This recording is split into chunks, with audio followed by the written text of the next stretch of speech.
My wife turned CEO after her dad died, then sacked me 5 days later. She had no clue I owned 62% of the company. Monday morning is going to be very fun. I never thought I'd watch my own wife accept congratulations at her father's funeral while his body was still warm. But that day, surrounded by grief and veiled ambition, I realized they'd already erased me from the company I'd bled for. The air in the reception hall was thick with unspoken tension, a strange mix of sorrow and almost festive chatter. The scent of lilies and stale coffee hung heavy, and every whispered word felt charged with significance. There were the handshakes, the murmured condolences, and then, somehow, congratulations, all delivered in the same breath. My wife, Olivia, stood there in her sleek black Armani, accepting sympathy about her father Harold, but she was simultaneously fielding questions about her strategic vision for the company.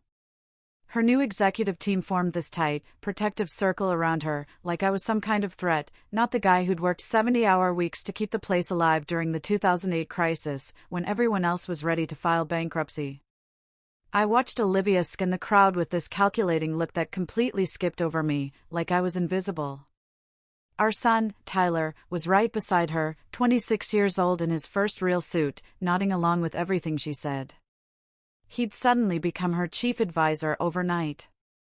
I remembered when that kid couldn't even balance his college checkbook without calling me for help. Then my daughter, Sophia, caught my eye from across the room. I saw something there, a flash of confusion, maybe concern. Like she was the only person in the entire reception hall who realized something was fundamentally wrong with this whole picture. Harold had died on a Thursday morning. A massive heart attack at his desk. By Thursday afternoon, I'd already noticed my email access getting weird. Certain folders suddenly showed permission errors. My calendar invites to executive meetings bounced back with automated messages about organizational restructuring. Friday morning, I walked into the office and my assistant, Sarah, looked at me with this horrible mixture of pity and awkwardness. When I asked her what was wrong, she told me she wasn't my assistant anymore, that they'd reassigned her to Tyler that morning.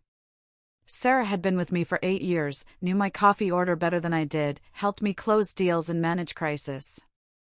Now she couldn't even meet my eyes because someone had clearly told her I was already gone.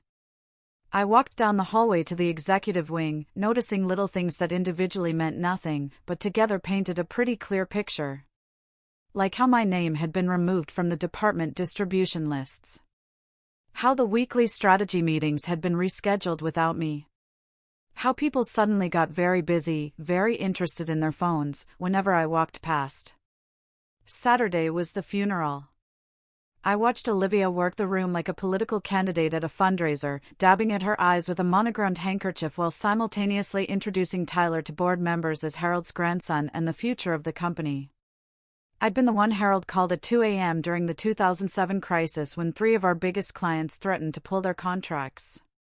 I'd been the one who mortgaged my house and put my own money on the line when no bank would touch us. I'd been the one who personally flew to Chicago, Detroit, and Atlanta to save relationships that everyone else had written off as dead.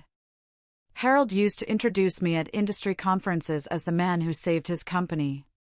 But apparently, that didn't count for much when DNA was involved. Sunday night, I got a text from Olivia. Not even a phone call, just a text saying we needed to discuss my transition plan first thing Monday morning at 9 a.m. sharp. I stared at that message, trying to figure out when my wife of 28 years had started communicating with me like I was some junior employee she'd never met before. Monday morning, I arrived at 7:30, like always. My keycard didn't work on the executive floor. It just kept beeping red at the security panel while the guard looked everywhere except at my face. My office looked exactly the same, except it felt like someone had already mentally cleared it out, just waiting for me to get the memo. When I logged into my computer, there was a calendar invite for 9 a.m. titled Organizational Transition Discussion with Olivia, Tyler, and someone from HR I'd never even heard of. The meeting lasted exactly 12 minutes.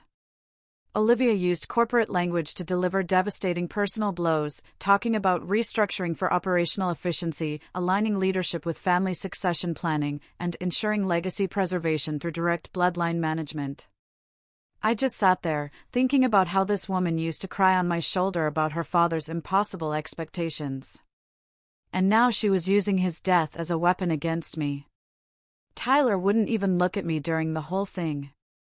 He just kept staring at his iPad like it contained the secrets of the universe. And the HR person, this nervous woman named Michelle, who had literally started 3 weeks ago, kept apologizing while simultaneously pushing termination paperwork across the table. They were offering me 6 months severance, which sounds generous until you realize I'd personally generated about $40 million in saved costs and new revenue over the past decade and a half. Olivia actually said, "We think this is more than fair compensation for your contributions," with this bright, fake smile, like she was doing me some kind of favor. I signed the papers because what else was I going to do? As I walked back to my office to start packing, I passed the main conference room. Through the glass walls, I saw them. They were literally removing my chair from the table while I was still in the building. Tyler was directing the facilities guy where to take it, probably straight to storage or the dumpster. I felt sick watching my own son help erase me, like I'd never existed. Olivia stood at the head of the table, testing out Harold's old chair, the big leather executive throne he'd custom-ordered from Italy. She spun around in it like a kid trying out a new toy. I swear I saw her smile. That evening, I drove past the office around 7 p.m. because I'm apparently a glutton for punishment. Through the window, I watched Olivia pour herself a drink from Harold's private bar, the one with the 50-year-old scotch he'd been saving for a retirement he never got to have. She was sitting in his chair with her feet up on his desk, like she'd finally taken her rightful throne. She raised her glass in this little private toast to herself, celebrating her victory over the man who'd actually built everything she was now claiming as her birthright. She didn't know that her father's office had a wall safe hidden behind the picture of her childhood home, installed during the 2007 renovations when everything was falling apart and he needed to protect the most important documents. She didn't know that I was the only other person besides him who knew the combination, or that he'd told me, "If anything ever happens to me, you'll need to open this," about 6 months before his heart gave out. She didn't know a lot of things, actually. And the emergency board meeting I was planning would be extremely educational for everyone involved. Monday evening, around 8 p.m., my phone rang with a number I didn't recognize. When I answered, a voice said, "This is George Miller. I was Harold's attorney, and I need you to come to my office first thing tomorrow morning." Something about the urgency in his tone made me agree immediately. Tuesday morning at 6:30, I walked into George's downtown office. I found this old-school lawyer in his 70s sitting at a mahogany conference table covered in file folders he'd clearly been organizing since Harold's death. He slid a thick manila envelope across the table with my name written on it in Harold's handwriting. My hands started shaking before I even opened it. Inside was a letter dated 6 years ago, right after the company had finally stabilized from the 2008 crisis. Harold's first line said, "If you're reading this, I'm dead and Olivia has fired you, which means everything is going exactly as I feared it would." He explained that he'd watched his daughter become more concerned with status and control than actual business competence. He'd realized that the moment he died, she'd try to erase everyone who represented his actual legacy instead of just his DNA. George pulled out another folder containing documents I'd barely thought about in years. Investment papers from 2007, when the company was 72 hours from complete bankruptcy and Harold needed cash that no bank would provide. I'd mortgaged my house, liquidated my retirement accounts, borrowed against everything I owned, and put in $2.3 million to keep the company alive. I remembered Harold insisting we structure it as equity rather than a loan. But at the time, I'd been so focused on survival that I hadn't paid attention to the legal details. George showed me how that investment had been converted into preferred shares with specific voting rights and anti-dilution protections. Shares that had been placed in a protective trust that activated under certain conditions, including termination without cause by a family member serving as CEO. But that was just the beginning, because George pulled out a third folder containing trust documents and corporate restructuring papers that Harold had filed systematically over 6 years, reorganizing the ownership structure in ways I'd never known about. George did the math on a legal pad, adding up my direct ownership from the 2007 investment, my trust positions that had activated when Olivia fired me, and my protected share allocations that Harold had built into the corporate structure. The number he circled at the bottom was 62%. I just stared at that number, thinking it had to be wrong. But George explained that Harold hadn't given me anything. I'd earned every single share through my investment and my work, and Harold had simply structured things legally to reflect that reality. The letter continued with Harold writing about how he'd watched Tyler grow up entitled and disconnected from real work. He feared his family would treat the company like a trust fund instead of a living business that required constant skill and dedication. He wrote, "I'm not leaving my company to my bloodline. I'm protecting it for competence. And if Olivia fires you, it proves she values DNA over ability." George explained that Harold had included Article 12 Section C in the corporate bylaws, which allowed any shareholder holding more than 50% to call an extraordinary meeting with only 48 hours' notice. That meeting could vote on anything, including board composition and executive appointments. He'd already prepared all the paperwork, already sent registered letters to all board members that morning notifying them of a meeting scheduled for Thursday at noon, and already submitted the ownership documentation to the corporate secretary, so there couldn't be any legal challenges. My phone started buzzing. I glanced down to see 17 missed calls from Olivia, 9 texts from Tyler, ranging from confused to panicked, and 3 voicemails from the CFO, Daniel Evans, saying this couldn't be legal. Sophia had sent just one text that said, "Dad, I don't understand what's happening, but I believe in you." That message meant more to me than anything else. In that moment, George told me that Olivia's attorneys had already called him twice, threatening lawsuits. But he'd calmly explained that every document was bulletproof, every filing was proper, and every share certificate was backed by solid corporate law precedent. He said Olivia was probably tearing through financial records right now, trying to understand how this was possible. When she found the original 2007 investment documents, she'd realize exactly how much she didn't know about her father's business decisions. I asked George why Harold had never told me about any of this, why he'd let me work for 17 years thinking I was just an employee. George smiled the sad smile and said Harold wanted me focused on running the company rather than worrying about ownership politics. He'd only wanted these protections to activate if the absolute worst happened. The worst apparently meant his daughter firing me 4 days after his funeral, which told me Harold had understood his own family better than I'd ever given him credit for. I left George's office around 10 a.m. and spent the rest of Tuesday and all of Wednesday watching my phone blow up with increasingly desperate messages from Olivia. She was trying to sound reasonable while clearly panicking behind the corporate speak. Daniel Evans, the CFO, sent me the original 2007 documents with a message saying he'd found them in the archives, and now everything made sense, and he wanted to know if his job was safe under new management. Tyler left a voicemail that started angry and ended almost pleading, asking why I was doing this to the family. I deleted it without listening to the whole thing. Thursday morning at 11:30, I put on my best suit, the one I wore when we closed the Atlanta deal that saved the company back in 2009. I drove to the office for what would be the most satisfying meeting of my entire career. I walked through the lobby and took the elevator to the executive floor. This time, when I pressed my keycard to the reader, it beeped green, because George had made sure my access was restored under my new title as majority shareholder. I stood outside the conference room for a minute, watching through the glass as board members filed in, looking confused and nervous. Olivia sat at the head of the table, trying to project confidence while her hands shook slightly. Tyler kept checking his phone like he was hoping for some last-minute miracle that would make this all go away. At exactly noon, I opened the door and walked in. Every single person in that room turned to look at me, with expressions ranging from shock to fear to something that might have been respect.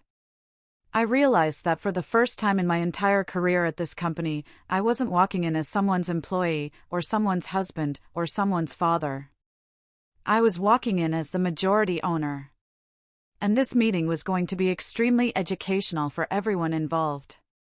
The trust administrator, this efficient woman named Eleanor Vance, stood at the front of the room with a projector showing the complete share breakdown. I watched Olivia's face go from red to white to this weird gray color. Eleanor methodically explained how my initial $2.3 million investment in 2007 had been structured as preferred shares, how those shares had been placed in a protective trust with specific triggering conditions, and how Harold had systematically restructured the ownership over 6 years to reflect what he called the actual value contribution of each stakeholder. Eleanor showed the paper trail, every filing with the Secretary of State, every corporate resolution that the board had approved without really reading carefully, every trust document that Harold's attorneys had prepared and stored in 3 separate secure locations. The total came to 62% ownership in my name. One of the board members, this guy named Robert Hayes, who'd been Harold's friend for 30 years, actually laughed in this shocked disbelief way and said, "Harold, you magnificent bastard," like he was talking to a ghost. I think everyone in that room suddenly understood that this wasn't some hostile takeover. This was Harold's final lesson to his daughter about the difference between inheritance and competence. The vote to remove Olivia as CEO took about 3 minutes. It was unanimous, except for Tyler, who abstained because even he realized that voting to keep his mother in power would just make him look worse. Olivia didn't cry, or yell, or make a scene. She just sat there, staring at the table like she was trying to find some loophole in the wood grain. When the vote was done, she stood up very slowly and walked out without saying a single word. Tyler followed her, after giving me this look that was half anger and half something else. Maybe the first glimpse of understanding that actions actually have consequences. Daniel Evans, the CFO, who'd been with the company for 12 years, asked if he could speak privately. We went into the smaller conference room where he pulled out a folder he'd clearly been hiding until he knew which way the wind was blowing. He showed me financial irregularities he'd discovered over the past 6 months, expense reports that didn't match actual company spending, transfers from the pension fund to executive discretionary accounts. Basically, a pattern of embezzlement that Olivia had apparently thought was her right as CEO. Daniel said he'd been documenting everything because something felt wrong, but he'd been too afraid of Olivia to bring it to anyone's attention while she had power. Now he was handing it over because he'd worked too hard on the pension fund to watch someone steal from people's retirement. The amounts weren't massive, maybe $300,000 total, but it was federal fraud when you touched pension money. George immediately said we needed to report it and launch a full audit. I told Daniel he was keeping his job and actually getting promoted to VP of Finance because the company needed people with integrity. The relief on his face was almost painful to watch. We spent the next week doing damage control, bringing in external auditors, notifying the appropriate authorities, and basically undoing 6 months of Olivia's leadership decisions that had prioritized image over substance. Tyler got fired 3 days later after we discovered he'd been approving expense reports without reviewing them, just rubber stamping whatever his mother put in front of him. When I told him he was being let go, he actually had the nerve to say I was destroying the family legacy. I looked at my son, this kid I'd raised and supported and tried to teach about responsibility. I told him, character isn't inherited, it's built, and you chose to build yours on shortcuts and blind loyalty instead of competence and integrity. He left my office without responding, because what could he possibly say? Sophia came to see me that Friday evening. We sat in my office with the door closed while she asked me to explain everything from the beginning. I walked her through the whole story, from 2007 to now. She listened without interrupting. When I was done, she told me that Olivia was moving out of the house, renting a condo downtown, and she wanted Sophia to choose sides. I told her she didn't have to choose anything, that this was business and legal consequences, even though we both knew that was partially a lie. You can't separate business betrayal from personal betrayal when the business is family-owned. The story hit the business press about a week later. Some reporter got hold of the board meeting minutes and wrote this article about silent partnerships and posthumous corporate strategy. Suddenly my phone was full of LinkedIn messages and interview requests. Someone even turned it into a meme with the caption, "When you fire your father-in-law's business partner and find out he owns 62%. Olivia apparently deactivated all her social media accounts because she couldn't handle everyone knowing she'd been outmaneuvered by her dead father. The company's actually doing better now than it has in years. Revenues are up 18%. Employee morale improved because people appreciate leadership that focuses on results instead of politics. We just landed 2 major contracts that Olivia's team had been bundling for months. I kept Olivia on as a minority shareholder because that's what Harold's document specified. So, she still gets her dividends and still technically owns part of the family business, but she has zero operational control and zero voting power. I think that bothers her more than losing the money would have. Sometimes late at night, I pour myself a drink from Harold's Scotch collection, the one Olivia thought she'd inherited. I sit in his office, looking at the picture that hid the wall safe, and I think about how he spent 6 years building this elaborate protection system because he loved his company enough to save it from his own daughter. Harold didn't leave his business to his bloodline. He left it to competence. That's probably the most valuable lesson anyone in this family could have learned, even if some of them had to learn it the hardest way possible. Sophia stopped by yesterday and told me she's applying for a junior analyst position in our finance department. She wants to earn her way up, like I did, rather than coast on the family name like Tyler tried to do. I looked at my daughter and saw something I hadn't seen in years. This genuine fire and ambition that had nothing to do with entitlement and everything to do with wanting to prove herself. I realized that maybe Harold's lesson hadn't just been for Olivia. Maybe it had been for all of us. A reminder that legacy isn't something you inherit. It's something you build one decision at a time. The only thing that matters in the end is whether you built it with integrity or shortcuts, with competence or connections, with your own hands or someone else's work. Olivia will never understand that, and Tyler probably won't either, but Sophia gets it. That gives me hope that maybe Harold's real legacy isn't the company or the shares or the legal documents. Maybe it's the lesson that character and competence matter more than bloodline. And that lesson is worth more than any inheritance could ever be. Do you think Harold did the right thing?